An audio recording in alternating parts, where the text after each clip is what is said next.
কে কার জন্য আটকাইবে? আপনার কারো জন্য কেউ আটকায় না। আমি আবারও বলছি, শেষ কথা, কিশোর যুবক মনে রাখো, স্বার্থপর এই দুনিয়া এত যান্ত্রিক দুনিয়া, এখন এত কঠিন বাস্তবতা যে আপন জনরাও ব্যস্ত, যার কারণে তুমি যদি নিজে নিজে নষ্ট হইয়া চরিত্রহীন হইয়া যাও, উচ্চা গইল্লা গন্ধ ছোটে, তোমারে কেউ টাইনা ধরবে, কেউ ফিরাইব, এই টাইম কারো হাতে না।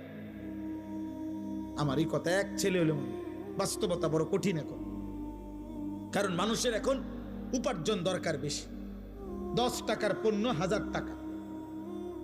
মানুষ, আমরা আগে পুরা বাড়ি, মনে করেন আমাকে মুরব্বীরাও বলবেন, আমরাও তো ছোটবেলায় দেখছি, পুরা বাড়ি বাপ চাচা জেডা প্রত্যেকের ঘরের মানুষ যদি মিলে 30 জনও হয়, 40 জনও হয়, তো পুকুরের কোনা বাথরুম নাকি ওইখানে তো পুরা বাড়িওয়ালারা গেছে না?